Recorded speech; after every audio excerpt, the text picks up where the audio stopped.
Mr. Didan, I have the impression that my question has been misunderstood. I didn't want to challenge you or to hurt you. I just wanted to ask you for some advice for a person who doesn't believe. I just wanted to ask you for advice because I am not a believer. I would want to believe in Islam, but I just want some advice. Yes.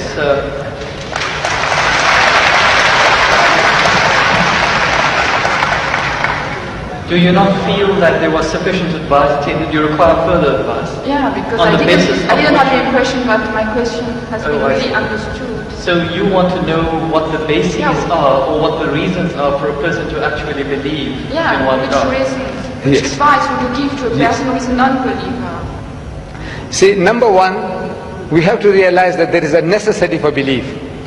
If you don't believe, you can't move an inch. You can't bat an eyelid. We believe. The very fact that you believe that if you come there, stand before the mic, and when you utter the words will reach me. If you didn't believe, you wouldn't have taken that step.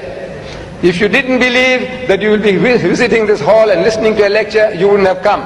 So belief is fundamental, is basic to any move that you make. Now, without belief, believe in what? That there is a creator. Number one, that somebody made this machine. Man, woman, he made it. And that this machine is not given without instructions.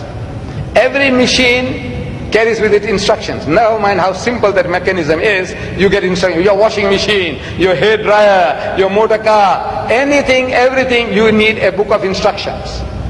This most complicated mechanism, the human being, created and left without instructions? We says, no. He has to be given instructions. And God Almighty, we believe that there is a creator, and this creator through his messengers, one of us, he has been conveying those messages to us, directions, instructions to us.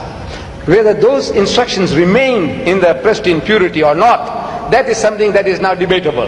But the instructions were given, and it is through those instructions alone can man find ethics, can man find morality. Without these instructions, there is no ethics and there is no morality. Man, being an animal by nature, he will behave like animals.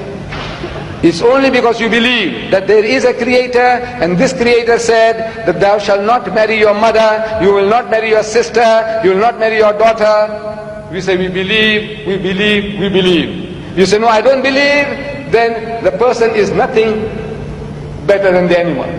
See, the dogs and pigs, the way they behave, he said, well, I behave just the same because I'm an animal also. So you have to believe. But now what are you going to believe? Where is the source of that belief? Instructions which is not contaminated, which is not spoiled. In the origin we say all prophets of God, all messengers of God were divinely ordained. But the messages, because they were not preserved, God sent messengers after messengers.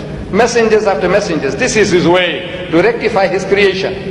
And in that system of sending messengers to mankind, Muhammad was the last, the culminating point in that messengership. And he left with us this book. And if you read this book with an unprejudiced mind, if you haven't got one, I can present one to you if you haven't got it. This is an English translation of that book, the Quran, with an index. Anything that you want to know about God. Open G, God, more than 140 different references. That you say, that I can't believe in God. So He reasons with you. This God of the Quran doesn't say, I'll fix you up and I'll twist your nose and I'll pull out. No. He says, أَوَلَمْ يَرَى الَّذِينَ كَفَرُوا. He said, how can you not believe in God? He says, كَيْفَ تَكْفُرُونَ بِاللَّهِ. So how can you not believe in Allah? وَكُنْتُمْ أَمْوَاتًا. Seeing that you were non-existent, you were dead, and He brought you into being. ثُمَّ يُمِيتُكُمْ. He will cause you to die. ثُمَّ يُحْيِيكُمْ. And He'll bring you back to life again. ثُمَّ إِلَيْهِ تُرْجَعُونَ. And to Him will be your return. So if you start reasoning, and you see how true the statements are, that you were non-existent. You, I, everybody, non-existent. The men of science will tell you that this earth was a molten mass. Billions of years, there was nothing on this earth, no life.